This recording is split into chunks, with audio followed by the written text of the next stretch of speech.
So I want to take a little bit of time since you all just had an exam. I don't want to introduce any new concepts to you. I mostly want to spend time talking about what a well-written proof looks like and how you can test your proof to make sure that it is well written. I'm going to be doing that mostly through the use of these guiding three C's here that and I'm going to be making an analogy between writing a well-written proof and writing a well-written story. I'm going to be sharing some quotes that I think really capture the idea of what it means to be well-written in the sense of a story, in the sense of a novel. And hopefully that will give you some sort of a guiding idea of how to make sure that your proof is also well-written. And so the goal with any proof is to make sure that you're convincing your reader of something, right? You've got this statement that you're trying to tell your reader, this thing is true. And that's the case for proofs. You want to convince them that that whatever it is that you're telling them is true. But it also goes for fantasy novels and fiction novels too. You want to convince your reader that they're in another world or that this story has actually happened in some sense. And so I'm hoping that the analogy between a well-written novel and a well-written proof is a convincing analogy, first of all. And then I hope that we can use that analogy to help understand what a well-written proof should look like. So to get started, I want to just highlight these three C's that we're going to be talking about. Any proof, the goal is to be convincing, but in order to be convincing, you have to be clear about what it is you're saying, what it is you're hypothesizing, what it is that you're trying to get towards. And then every single step has to be clear as well. And so clarity is especially important for making sure that your proof is well written. I can say with confidence that if you're not clear, then you're not going to be convincing either. The second point I want to talk about is what it means to be concise, or another word is brevity, or how can you make sure that your proof is short, succinct.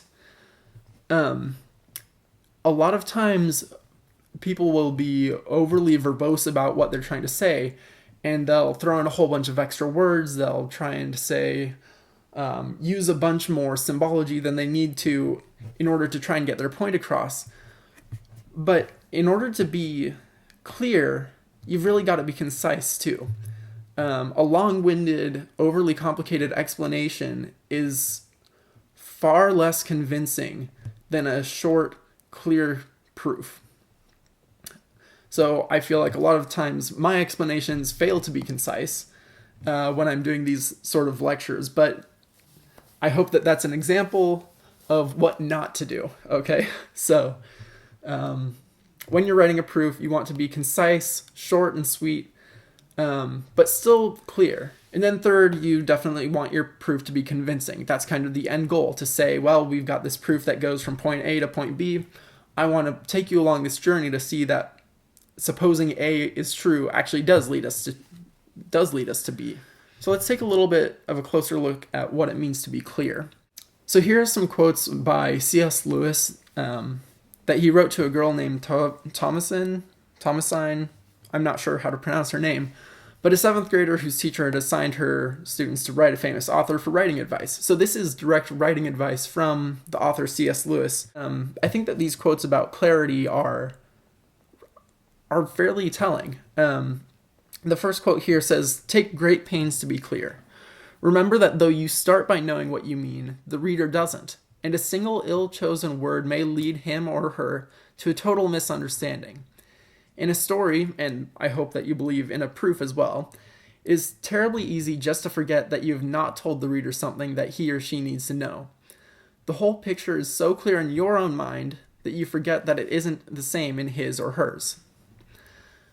I think that this quote speaks volumes to writing fantasy novels, fiction novels, but I think it also says a lot about writing a proof, specifically about the part where it's easy to forget that you haven't told the reader something that they need to know.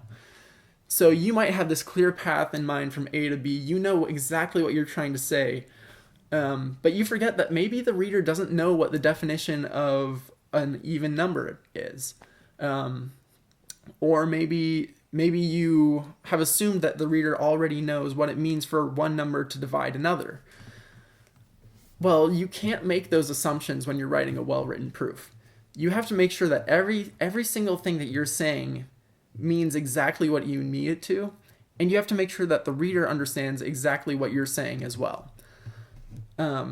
So clarity is about making sure that all of your assumptions are laid out in front of the reader so that they know exactly what it is you're trying to say, and so that they're able to follow along every single step of the way. The whole picture has to be so clear in your own mind as well as in the mind of the reader, who has never seen this problem before, maybe. The second quote here, be sure you know the meaning or meanings of every word you use. I think that's also specifically important for proofwriting because math and proofs deal so much with definitions of terms. You may know the meaning of every word that you use in your own mind, but sometimes those words have very particular meanings in mathematics. And so you have to make sure that the word that you're using doesn't already have a different meaning. One example of this is that recently we had the problem that says 5 divides A or 5 divides B implies that 5 divides A times B. More often than not, people were using 5 divides A to mean that, well, that we can write A divided by 5. That's not the same thing. Those are two different words. Here, we are saying something is true or false. Does 5 divide A or does 5 not divide A? Here, this is giving me some sort of a number. So here we've got a statement, something that is true or false. And here we've got some sort of a number. A true or false statement is definitely not equal to some number, okay? So that just highlights this quote here, be sure that you know the meaning of every single word that you use. And in math, we could also say, instead of just every word, every symbol that you use. Okay, so hopefully I've made this section on clarity clear, and we will move on to brevity, or being concise. Here are 3 quotes by 3 different authors that all essentially say the same thing in one way or another. The first is by Blaise Pascal, who was a philosopher in the 1600s. He was also a famous mathematician at the time, and you might know his name from Pascal's triangle. He says, I've only made this letter longer because I've not had the time to make it shorter. So this is a letter that he's writing to somebody, and essentially what he's saying is, look, it takes time to make things short, to cut things down, to remove all of the excess, and to just get to the point. Typically in math, your first go out of proof is not going to be concise, and you're going to have to cut things down, whittle them down, make sure that you're saying only exactly what you need to. Here's the second quote that says, examine every word you put on paper. You'll find a surprising number that don't serve any purpose. Again, in math, every single word has to have a specific meaning and has a specific definition. And so anytime that you use a word that hasn't been defined, that you don't give a clear definition for, you're going to find that it probably leads to excess writing, and you're going to be overcomplicating things by trying to convince the reader of something by using extra terminology and by throwing out jargon that doesn't make any sense, or by just, over-explaining, trying to say the same thing multiple ways, multiple times, when saying it in one way, succinctly and clearly, is going to make a world of difference. Okay? And I'm not sure who this author is, but he sounds like he's got some great advice there. And then here's by the author Thoreau, who says, not that the story need be long, but it will take a long while to make it short. This again kind of points back to what Blaise Pascal says, in that it takes a lot of effort to make a story or a proof concise. It's not going to be something that comes naturally, and you have to take the time to practice writing concise proofs. Now, there's some sort of tension here I want to draw your attention to, which is that being concise and being clear can sometimes seem like a contradiction. Um, Being clear, it seems like you would want to make sure that you're explaining things very well, and to do that, maybe you have to say a lot more to make sure that you're being clear. On the other hand, being concise is about saying things quickly, shortly, and sometimes it seems like being clear and concise are at odds with one another. I'd like to argue, though, that actually being concise is going to help with your clarity, and that if you're more clear with what you're saying, then that's going to also feed into being more concise.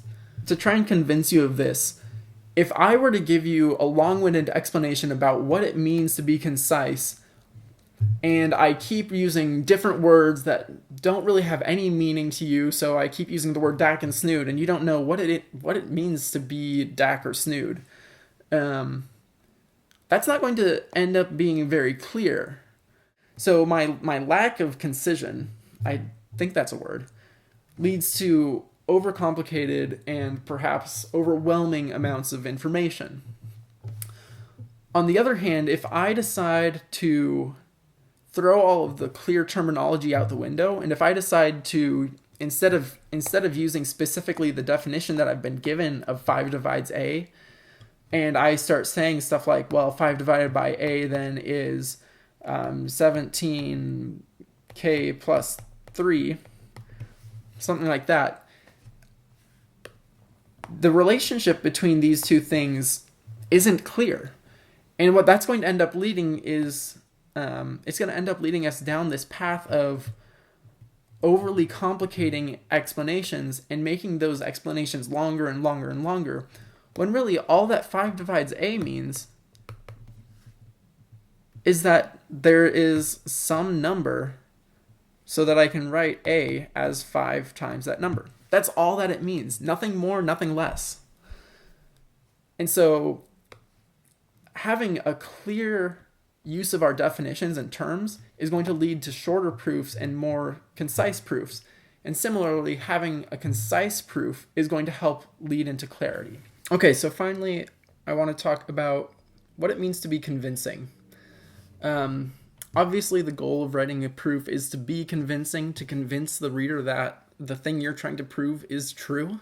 To be convincing, really, it does take being clear and concise. And so I'm going to borrow this quote from Tolkien that he used in an essay called On Fairy Stories in 1939. And I think that this kind of gets at the idea of what the goal of a well-written proof should be. I think that this gives some sort of a litmus test about how to see if your proof is convincing. So here's the quote. The storymaker proves a successful sub-creator. He or she makes a secondary world which your mind can enter. Inside it, what he or she relates is true. It accords with the laws of that world. You therefore believe it, while you are, as it were, inside. The moment disbelief arises, the spell is broken. The magic, or rather art, has failed. And so this is where I want to pause for a second and let you convince yourself that this applies not only to fiction writing, but also to proofs. In math, we have these rules that we have constructed and that we play by. It's called logic. It's called using definitions, terminology, axioms, theorems, logical propositions. That is the secondary world which we are taking part in creating. And so while we are inside the world of mathematics, what we should be saying should be convincing other readers that what we're saying is true. It should accord with the laws of the world of mathematics. So you have to believe whatever it is you're saying while you're inside the world, and you also have to convince your reader that while they're inside the world of mathematics and living by the rules of mathematics, that whatever you're saying is true. And so here's the test. The moment that disbelief arises, the spell is broken. At the moment that your proof fails to convince your reader, at the moment that it's unclear or you go on a rambling tangent, sort of like I always do in these videos, you break the spell. the reader no longer finds themselves immersed in the magic or the art of mathematics, and instead finds themselves trying to struggle through, well, okay, what does this really mean? How does this play around with the other things I know about math? So your goal in writing a well-written proof should be to kind of treat it like an art. This gets into the idea that writing a well-written proof actually takes something that, you might not have thought it would need. It takes the development of style. And when you are in English class, perhaps, or when you took English in high school, you might have had to write essays over and over and over, developing some sort of style that your essays would fall into. In the practice of writing those essays over and over, even though it was tedious and boring, you actually developed these habits that you aren't even aware of, probably. There are probably turns of phrases that you use more often than other people would. You got a sense of how your essays would begin, how they would end, and sort of how the pieces would fit in between. And maybe you even used certain figures of speech over and over, techniques of writing, different sentence structure even, in order to make your style enjoyable to read and also convincing. In mathematics also, when you're writing a proof, you're going to develop some sense of a personal style. And the key thing here is that your style of writing a proof is going to be different than mine. It has to be. It's because it's your style of writing. It's not going to be the Kyle Hansen style. But what you need to make sure of is that your style actually is convincing. It has to be some sort of an art that keeps people in this belief that they're in the world of mathematics and that the laws are consistent. The moment that your proof becomes unreadable because of the style, well, then that breaks the spell. You've got to keep your reader convinced that they are living inside the world of mathematics, and part of that is writing a proof that just flows and sounds good. So your style is actually, in some sense, the art of writing a proof. It's what gives it substance, and it's what makes reading it enjoyable and substantial. And that takes practice. That's the thing I want to highlight, is that this thing here, style, it's not something that's going to come to you overnight.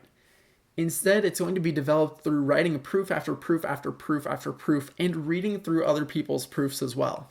You can't develop a sense of style unless you know what it's like to read a well-written proof and then to write a well-written proof as well. And that's why a few weeks ago there was that sheet of a whole bunch of different things that you should try and prove, because that gives you the chance to develop your style. So hopefully at the end of this video, I'm not going to have any sort of an assignment or a question for you to answer. I just want you to go back through that sheet, try and write out a few of the proofs from there, then take a look at the answers that are written up for those proofs, and read through those proofs as well. Compare them to your proof, see what's different, see what's the same, see if you're convinced by those proofs, and see whether or not the spell breaks when you read yours, or maybe when you read the proofs that are written there on the page. Okay, so I want to kind of sum up by giving a few guiding principles or practices when you're writing your proof. These are things that I've found helpful when I'm writing proofs to check my proof against, to make sure it is a well-written proof. You always want to start by explicitly stating your hypotheses, whatever it is that you're supposing. So if you're supposed to suppose that 5 divides A, you better start by saying, suppose 5 divides A. And then you want to follow that by unpacking any definitions of terminology or of symbology. So if I were to write 5 divides A, I wouldn't want to just leave it like that. I would probably want to use the definition to say that means that A equals 5 times some integer. Okay. And then similarly, at the end of your proof, you should always end by explicitly stating what you've proved. You want to remind your reader where it is you started and show them where you've ended up to make sure that they understand you have proved what you were trying to. This actually feeds into the fourth part here, which is that you should imagine the reader has never seen the problem statement and that they should still be able to follow your proof from beginning to end and reconstruct what it is you were trying to prove without having seen the problem statement originally. So if the reader hasn't seen the problem statement, can they still follow every single step that you've laid out? Do they know where you started? Do they know where you've ended? Okay, looking back at number 3 here then, this is just a little bit of a tip. If you're using any form of indirect proof, so like contraposition, proof by contradiction, other forms that you might learn later, you want to make sure that you're clear about what sort of proof you're using. So you would probably say something like, suppose by contraposition that blah, blah, blah, blah. That's just one tip that I've found is helpful in making sure that you're being clear. And it also helps be concise, because then you're not having to deal with some of the gymnastics that might come with a proof by contraposition if you forgot to mention it at the beginning. And finally, this 5th thing is going to help with developing your style as an author, as a mathematician. You should be able to read your proof out loud directly from the page, and it should make complete English sententical grammatical sense. Now, you might have to read some of the symbols as if they were written in English, but your proof should still be, it should still read like an English paragraph. It shouldn't just be a whole bunch of symbols. It should be symbols intermingled with words that come together to form a cohesive, meaningful proof. So this is something that I want you to try testing yourself with on your next proof that you write. See if you could read your proof out loud from beginning to end, and see if it makes grammatical sense. See if it actually sounds like something that you would be able to say to somebody, and if they didn't have your paper in front of you, they would be able to understand as well. I kind of have this belief that most stories should be able to be understood through hearing and should be enjoyed through hearing just as much as if they were on the written page. And I think that goes for proofs as well. It's definitely helpful to have some visual guides, but a proof should be able to be read out loud and to be understood audibly, as well as through visual cues. So that's the end of the video. I'm not going to give you any assignment except to just go through some of those problems that are posted. I'll post those on the website along with the answers again, just to make sure you have it all in one place. Go through some of those proofs, write out a few of them. Maybe just choose 2 or 3 to write out and construct them, give them a first draft, read back through them, give them a second draft, compare them to the answers that are written up. And if you see any differences, give it some thought. Don't just brush it to the side. Take some time, figure out what it is that's different, why it's different. Is it just a matter of style, or does it have something to do with being clear, concise, and convincing? And also, I want to ask you to come in and take the time to talk to me about it. I'm happy to walk through your proof with you to talk about it and see what improvements could be made with it. So that's your assignment, and